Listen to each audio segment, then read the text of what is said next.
Hello friends, स्वागत है तमारू मारा किचन में। जो तमे मारी चेनल सब्सक्राइब न करी होय तो सब्सक्राइब करी लेजो અને ત્યાં પેલું બેલ આઇકન જરૂરથી દબાવજો જેથી તમને મારી શ્રાવણ મહિનાની સાતમ આઠમના નવા નાસ્તાની રેસીપીના નોટિફિકેશન મળતા રહે। સાતમ આઠમ આવે છે એટલે હમણાં હું તમને રોજ નવા નાસ્તાની રેસીપી શેર કરીશ। આજે મેં તમારી સાથે જે બજારમાં પડવાળા શક્કરપારા મળે છે તેની ઘરે બનાવવાની રેસીપી શેર કરી છે। બજારમાં મળતા શક્કરપારા હાઇજેનિક હોય છે, તેથી ઘરની વસ્તુમાંથી અને ઘરની રીતે બજાર જેવા જ પડવાળા, ખસ્તા અને ક્રિસ્પી એવા શક્કરપારાની રેસીપીની નવી ટ્રીક સાથે હું તમને શેર કરીશ। પહેલાં તેની આપણે સામગ્રી જોઈ લઈએ। મેં અહીં 1 કપ જેટલો ઘઉંનો ઝીણો લોટ જે આપણે રોટલી માટે વાપરીએ છીએ તે લીધો છે, 1 કપ મેંદો લીધો છે અને અડધી કપ જેટલો ખાંડ લીધી છે અને અડધા કપ જેટલો જાડો લોટ લીધો છે ઘઉંનો અને ચોથા ભાગનું ઘી લીધું છે, અડધી વાટકી જેટલું પાણી લીધું છે। આ બધી વસ્તુઓ આપણે ઘરના કોઈ પણ નાના વાટકા કે મોટા વાટકાના માપ પ્રમાણે લઈ લેવાનું। બહાર જે મળે છે શક્કરપારા તેમાં ડાલડા ઘી વાપરવામાં આવે છે, પણ ઘરના શક્કરપારામાં ઘરનું ઘી વાપરવાથી તે સ્વાદમાં અને ખાવામાં બંને રીતે સારા રહેશે। અને બહારના શક્કરપારામાં મેંદાનો ભાગ વધારે હોય છે, આપણે અહીં અડધા ઉપર ઘઉંનો લોટ લીધો છે તેથી તે પચવામાં પણ સારો રહેશે। શક્કરપારા બનાવવાનું ચાલુ કરીએ। શક્કરપારા બનાવવા મેં મીડિયમ ગેસની ફ્લેમ ઉપર પેન ગરમ મૂકી, પેન ગરમ થાય એટલે તેમાં જે આપણે અડધા કપ જેટલું પાણી લીધું છે તે ગરમ કરવા મૂકી દઈશું। પાણી ગરમ થાય એટલે જે અડધા કપ જેટલી ખાંડ આપણે નાખી છે તે લઈ લઈશું। અઢી વાટકા લોટ એટલે કે 2 વાટકી આપણે ઘઉંનો ઝીણો અને મેંદાનો લોટ લીધો છે અને અડધી વાટકી જાડો લોટ લીધો છે, તેના માપ પ્રમાણે એટલી ખાંડ બરોબર છે। પણ તો જો તમે વધારે ગળ્યું ખાતા હો તો ખાંડ થોડી વધારે નાખી શકો, કે ઓછી ખાતા હો તો ઓછી પણ લઈ શકો।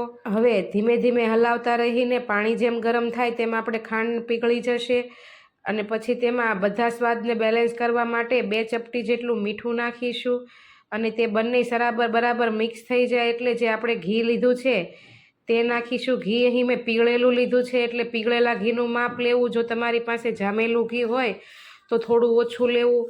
તેલ કરતાં ઘીના શક્કરપારા વધારે સારા બનશે, એટલે બને ત્યાં સુધી ઘીમાં જ બનાવવા। હવે આ બધું મિશ્રણ બરાબર મિક્સ થઈ જાય અને ગરમ થઈ જાય એટલે આપણે ગેસની ફ્લેમ બંધ કરી દઈશું અને આ મિશ્રણને આપણે થોડી વાર માટે ઠંડુ કરવા મૂકી દઈશું। લગભગ 5 થી 10 મિનિટમાં આ મિશ્રણ ઠંડુ પડી જશે। હવે જેમાં આપણે લોટ બાંધવાનો છે તે મોટા વાસણમાં આપણે આ મિશ્રણને લઈને 5 મિનિટ માટે ઠંડુ પડવા મૂકી દઈશું। આવી રીતે લોટ બાંધવાથી તમારા શક્કરપારા એકદમ ખસ્તા બનશે। આ મિશ્રણને આપણે એકદમ ઠંડુ પડવા દેવાનું છે, ગરમ મિશ્રણમાં લોટ નથી બાંધવાનો। મિશ્રણ ઠંડુ પડી જાય એટલે જે આપણે અહીં લોટ લીધા હતા તે બધા લોટ એડ કરી દઈશું। આટલો લોટ અને એટલું આ તેલ, ઘી અને પાણીનું મિશ્રણ લગભગ બરાબર માપ આવી જશે। લોટ આપણે એકદમ કઠણ બાંધવાનો છે અને બહુ મસળવાનો નથી। ધીમે ધીમે કરીને આપણે લોટને ભેગો કરી લેશું અને તેનો એકદમ કડક એવો લોટ બાંધી લેશું। લોટ જરા પણ ઢીલો નથી બાંધવાનો, તો આપણા શક્કરપારા ખસ્તા નહીં થાય, એટલે વધારે કડક લોટ બાંધવાનો છે। લોટ બધો બરાબર ભેગો થઈ જાય એટલે આવી રીતે બહુ મસળવાનો નથી, પોચા હાથે આવી રીતે લોટ ભેગો કરીને આપણે એકદમ કઠણ એટલે કે આંગળી ખૂંતાડીને તમે જુઓ તો આવો કઠણ લોટ બાંધી લેવાનો છે અને આવી રીતે ધીમે ધીમે પોચા હાથે લોટ ભેગો કરીને હવે તેને 20 મિનિટ માટે રેસ્ટ આપી દઈશું। 20 મિનિટ માટે આપણે ઢાંકીને લોટને મૂકી દઈશું અને પછી 20 મિનિટ પછી લોટને બરાબર સેટ થઈ ગયા પછી તેમાંથી આવી રીતે મોટો લુઓ લઈને આવી રીતે પથ્થર ઉપર કે પછી ગમે તે મોટી પાટલી ઉપર આવી રીતે જાડો એવો રોટલો વણી લેવાનો છે।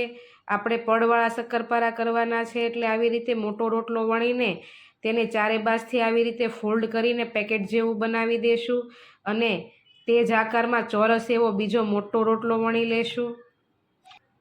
આવી રીતે પડ વાળીને રોટલો વણવાથી તમારા શક્કરપારાના પડ પણ પડશે અને શક્કરપારા ખસ્તા પણ બનશે. હું તમને અહીં 2 રીતે વણતા શીખવાડીશ. એક આવી રીતે પડ વાળીને. હવે મોટો ચોરસ રોટલો વણાઈ જાય એટલે તેની કિનારી બધી આપણે એક સરખી ચોરસ કાપી લેશું અને તેમાંથી એક સરખા એવા આડા ને ઊભા કાપા કરીને એક સરખા ચોરસ આકારના શક્કરપારા બનાવી લેશું. અને હવે હું તમને બીજી રીતે શક્કરપારા કેમ વણવાના તેની રીત બતાવીશ. શક્કરપારા આવી રીતે જાડા રાખવાના છે, પતલા નથી વણવાના, આપણે ખસ્તા બનાવવાના છે. એટલે હવે આવી રીતે બીજો એક રોટલીનો મોટો લુઓ લઈને આપણે આવી રીતે તેને પણ મોટા ગોળ આકારમાં વણી લેશું.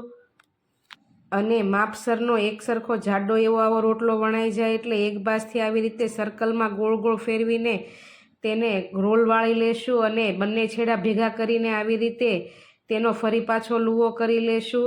આવી રીતે ફરી પાછો લુઓ કરવાથી આ રીતે વણેલા શક્કરપારા પણ ખસ્તા અને પડવાળા બનશે. તેને પણ ફરી રીતે સર્કલ આકારમાં મોટો એવો રોટલો વણી લેશું આપણે. આ બંનેમાંથી તમે ગમે તે રીતે શક્કરપારા બનાવશો તો પણ આવા ખસ્તા અને ક્રિસ્પી બનશે. હવે તેને પણ આવી રીતે સ્ક્વેર આકાર આપીને આપણે પછી તેમાંથી એક સરખા ચોરસ એવા નાના નાના શક્કરપારા બનાવી લેશું. તો લોટ બાંધવાની અલગ આ ટ્રીક અને વણવાની બંને અલગ આ ટ્રીક સાથે શક્કરપારાની રેસીપી તમને કેવી લાગી તે કોમેન્ટમાં મને જરૂર બતાવજો.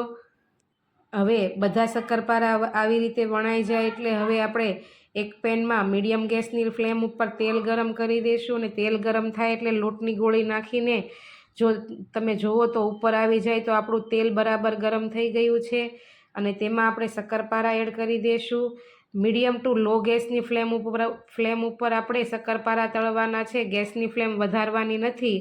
અને આવી રીતે લો ગેસની ફ્લેમ ઉપર શક્કરપારાને આપણે આવી રીતે બ્રાઉન કલરના થવા દેશું. આપણે ઘઉંનો લોટ નાખ્યો છે એટલે થોડાક ડાર્ક બ્રાઉન થશે, એકદમ બજાર જેવા નહીં થાય. બજારના શક્કરપારામાં મેંદાનો ભાગ વધારે હોય છે એટલે તે બદામી રંગના હોય છે. અને શક્કરપારા આવી રીતે બંને બાજુ ગોલ્ડન બ્રાઉન કલરના થઈ જાય એટલે આપણે તેને એક પ્લેટમાં હવે કાઢી લેશું. અને આવી જ રીતે હવે બીજા બધા શક્કરપારાને પણ તળી લેશું. ગેસની ફ્લેમ મીડિયમ કે હાઈ નથી રાખવાની, એકદમ લો રાખવાની છે. લો ગેસની ફ્લેમ ઉપર લગભગ 10 મિનિટ તમારે તળાતા લાગશે. તમે જુઓ તેમ શક્કરપારા એકદમ ક્રિસ્પી બન્યા છે. આ શક્કરપારાને એકદમ ઠંડા પડીને પછી આપણે ગમે તે કાચની બરણીમાં સ્ટોર કરી લેવાના કે ડબ્બામાં. તમે જુઓ તેમ શક્કરપારા ઠંડા પડી જાય એટલે પડ પણ પડી ગયા છે અને એકદમ ક્રિસ્પી પણ થઈ ગયા છે. તો તમે સાતમ આઠમમાં આ રીતે એક વખત આ રેસીપી જરૂર ટ્રાય કરજો અને તે કેવી લાગી તે કોમેન્ટમાં જરૂર કહેજો. મારી વિડીયોને લાઇક ને શેર જરૂર કરજો. તો ચાલો સાતમ આઠમના નવા નાસ્તાની રેસીપી સાથે કાલે ફરી મળીશું. ત્યાં સુધી આવજો. જય શ્રી કૃષ્ણ.